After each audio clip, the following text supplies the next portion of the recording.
Olá, boa noite. Eu espero que esteja tudo bem com vocês. Faz muito tempo que eu não gravo vídeo, mas agora eu tô voltando a gravar vídeos, né? Principalmente sobre análise bromatológica, mas eu vou começar a introduzir também um outro tema muito interessante, que é o controle da qualidade em alimentos. Um pouco mais lá pra frente eu também vou introduzir outras aulas de outras disciplinas. A aula de hoje é sobre análise bromatológica e controle de qualidade de alimentos. É uma aula bem inicial que vai falar um pouco tanto sobre bromatologia como do controle de qualidade, nessa parte inicial, e depois, nas futuras aulas, o controle de qualidade mais específico, né, voltado para a questão dos alimentos. Então, como eu falei no início, essa aula é uma aula bem introdutória, ainda sobre bromatologia. E o que seria a bromatologia? A bromatologia hoje ela está em vários cursos, né?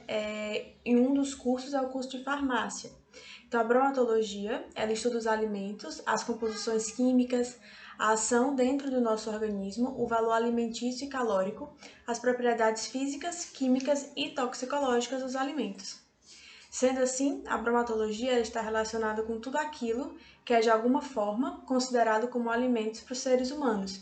Tem a ver com a produção desse alimento, com relação à produção, a coleta, transporte da matéria-prima, né, para a composição que vai compor aquele alimento final, até a venda como alimento natural ou industrializado. Tudo isso está englobado dentro da bromatologia. Então, é necessário verificar se o alimento se enquadra nas especificações legais, detecta também a presença de adulterantes, aditivos que são prejudiciais à saúde, se a esterilização é adequada, se existiu contaminação com o tipo e o tamanho da embalagem, rótulos, desenhos e tipos de letras e tintas utilizadas. Tudo isso, né, que eu acabei de citar são tópicos, são assuntos que são estudados dentro da bromatologia. Eu até já fiz um vídeo falando sobre fraudes, né, com relação a alimentos. Eu vou deixar o link aqui na descrição. É um vídeo muito interessante que fala dos diferentes tipos de fraudes, adulterações que podem ser feitas, né, e como que podem ser identificadas nos alimentos. E como eu falei também no início, vou falar um pouco sobre o controle de qualidade. Então, o que seria controle de qualidade? Se você pegar as palavras, elas já, né, assim, é fácil, né, entender, mas a definição de controle de qualidade é um conjunto de operações que tem como principal objetivo avaliar a conformidade de materiais e produtos com as especificações estabelecidas. Então, existem diversas organizações e agências que determinam especificações que devem ser atingidas para que materiais e produtos possam ser comercializados, possam ser vendidos. Algumas dessas agências, né, nós temos a própria Anvisa aqui no Brasil, que ela, por exemplo, ela define né, com relação ao controle de qualidade para medicação.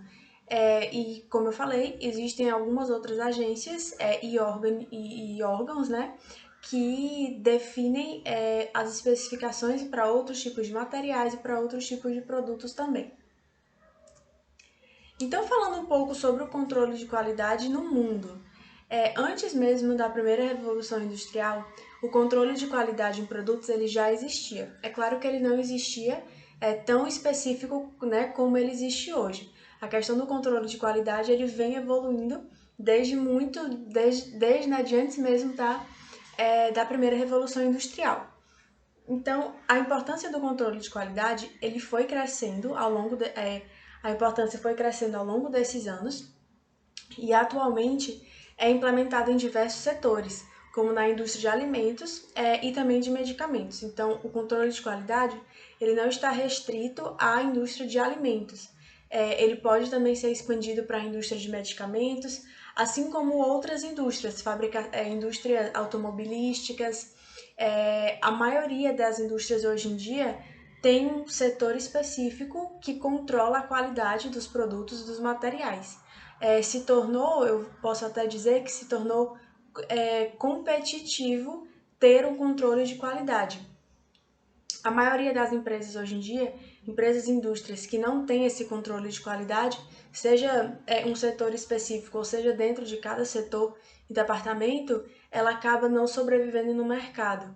Então, mais, né, assim, nas próximas aulas, vou falar um pouco mais sobre o mercado e o controle de qualidade em outros tipos de indústrias também.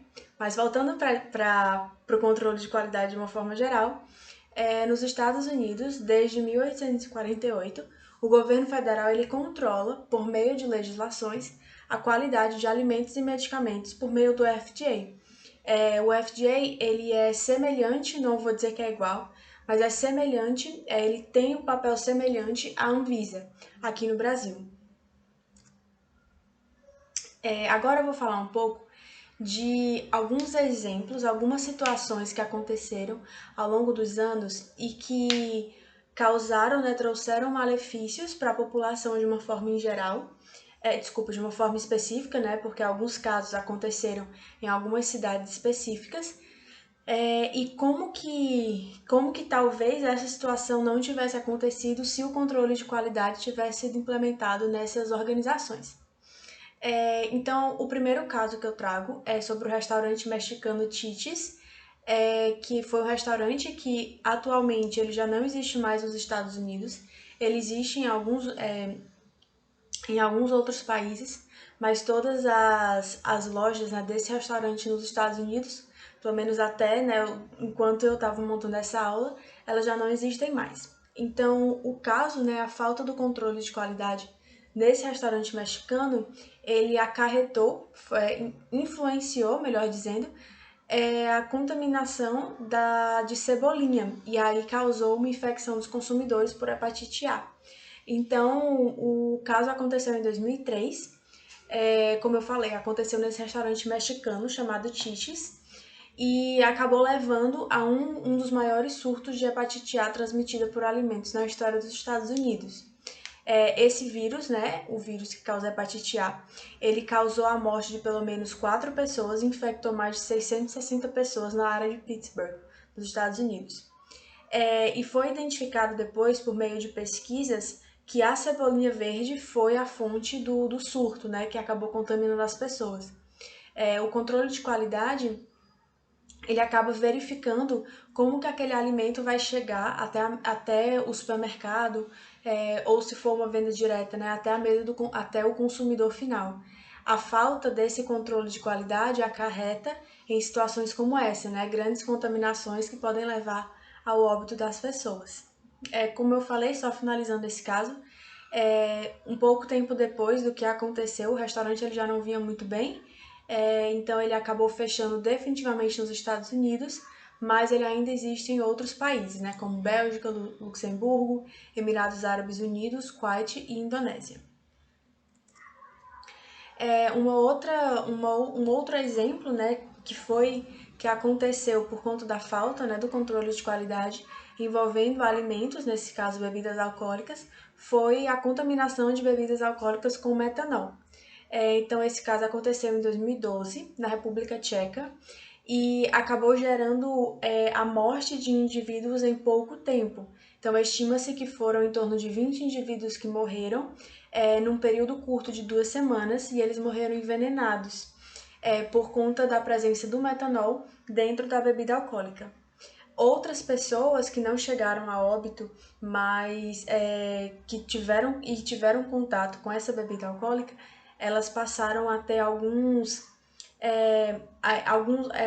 outras manifestações por causa da intoxicação com o metanol. Algumas pessoas chegaram a apresentar cegueira e outras tiveram danos cerebrais como sequelas, né, por conta da intoxicação. Outra situação também causada pela contaminação de bebidas alcoólicas com metanol ocorreu na Estônia. Esse caso foi em 2001 e um total de 68 pessoas morreram após terem ingerido bebida alcoólica adulterada com metanol. Os fraudes, né, nas bebidas alcoólicas, eles podem acontecer, na verdade, em qualquer alimento. Eles podem acontecer por diversas motivações. Tanto pode ser algo não intencional, como pode ser algo intencional. Um dos casos que eu vou mostrar para vocês foi de um caso intencional, que também foi em bebida alcoólica, acho que é o próximo. Isso mesmo, é a contaminação de vinhos com dietilenoglicol. Então, esse caso, ele foi um caso, a contaminação, a fraude, né, que aconteceu, ela foi intencional. Então, as pessoas sabiam o que elas estavam fazendo e fizeram porque eles queriam aumentar a venda de vinhos. O dietilenoglicol, ele é uma substância que ele acaba trazendo um gosto doce à bebida, né, nesse caso. Então, os vinhos, né, esse caso aconteceu em 1985, né, ele já é um pouco mais antigo, mas os vinhos, eles estavam sendo adulterados com dietilenoglicol justamente para proporcionar esse sabor mais adocicado e aí ter uma elevação na venda dos vinhos. Então, o caso ele foi descoberto, na verdade, na Alemanha, que esses vinhos, né, que os vinhos eles estavam sendo misturados ilegalmente com outro tipo de vinho, que são os vinhos austríacos, e aí estavam espalhando a contaminação. Não foi relatado, registrado, né, nenhuma morte direta, mas foi um escândalo ao redor do mundo inteiro, porque foi descoberta essa contaminação. Um outro caso bastante comum, e esse caso aconteceu aqui no Brasil não faz muito tempo, é um caso até bem recente, que as informações sobre o caso, elas ainda vêm sendo divulgadas na mídia. Algumas semanas, ou se não me engano, há um mês, eu lembro de ter ouvido falar ainda sobre esse caso, sobre o caso Becker, né, com relação à cerveja. Aconteceu principalmente em Minas Gerais, se não me engano, na cidade de Belo Horizonte, e ocorreu a contaminação de cervejas, né? Também é uma bebida alcoólica. Como eu falei para vocês, é bastante comum. Não vou dizer que é bastante comum, porque hoje em dia existem diversas legislações e o controle de qualidade ele está muito mais presente nas indústrias, o que acaba dificultando que casos como esse, né, de contaminação, cheguem, né, a afetar os alimentos. Mas ainda se escuta como o caso Becker, né, que é um caso recente. O caso, então, falando um pouco sobre o caso Becker, foi causado pela intoxicação de de pessoas, né, que se intoxicaram após ingerirem a cerveja da marca mineira Becker, que foi né, o que deu origem ao caso.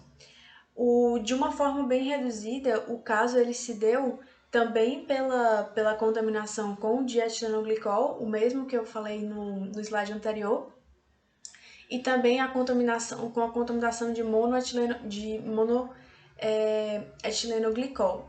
Então, essas substâncias elas eram utilizadas para o refrigeramento das cervejas, né? Não da cerveja do produto final, se eu não me engano, mas elas eram utilizadas em alguns processos. O caso, né, o que aconteceu foi que essas substâncias, que são substâncias tóxicas, elas entraram em contato com o produto final, que é a cerveja. E aí acabou que quando a pessoa foi tomar, quando as pessoas, né, que se contaminaram foram tomar a cerveja, elas acabaram ingerindo também essas substâncias tóxicas. Se eu não me engano, esse caso ele ainda não foi fechado, então novas informações ainda vão surgindo, né? As pessoas ainda estão sendo investigadas, a própria cervejaria também, mas é um outro caso da falta, né, do controle de qualidade afetando a indústria alimentícia. Então, falando agora um pouco sobre o controle de qualidade aqui no Brasil. Então, no Brasil, o controle de qualidade nos alimentos, ele é regulamentado tanto pela Anvisa como pelo Ministério da Agricultura, Pecuária e Abastecimento, MAPA.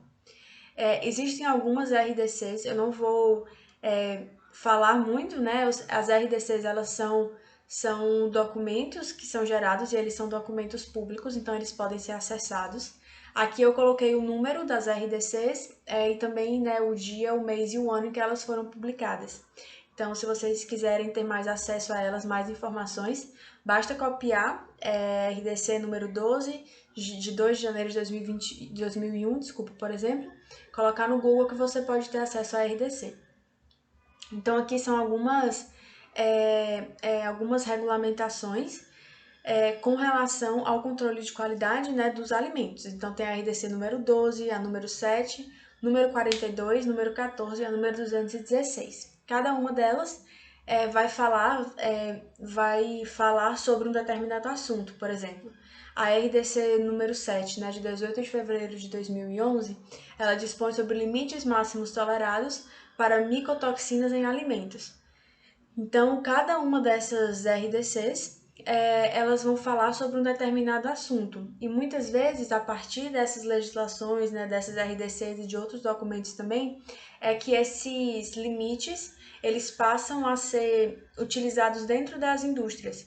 Então, quando o alimento está sendo produzido em determinadas etapas, eles vão sendo checados, né? Vão sendo checados com relação, por exemplo, à quantidade de micotoxinas, ou com relação a outros parâmetros.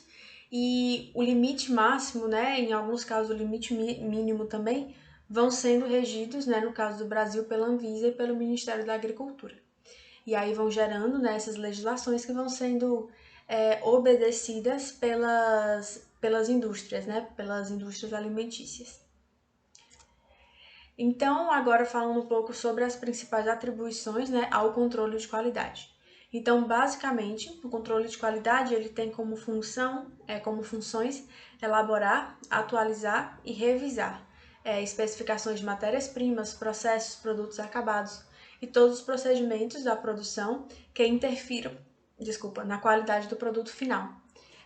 Então, como eu falei, as indústrias elas precisam ter muito cuidado, né, porque essas RDCs, essas legislações, elas sofrem atualizações.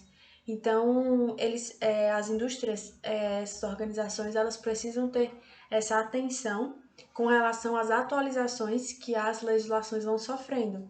E à medida que essas legislações vão sofrendo alterações, os documentos internos da indústria ou da empresa, eles também precisam ser atualizados.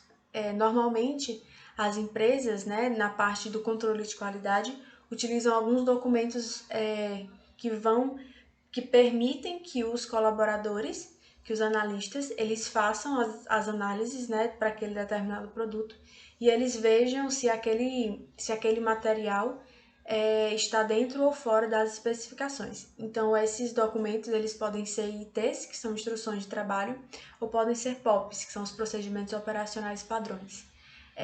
E aí eles são seguidos, né, as análises, e nos próprios documentos também estão descritos os limites, limite máximo, ou se for o caso, limite mínimo, ou então o intervalo é aceitável para aquele determinado produto ou substância encontrada.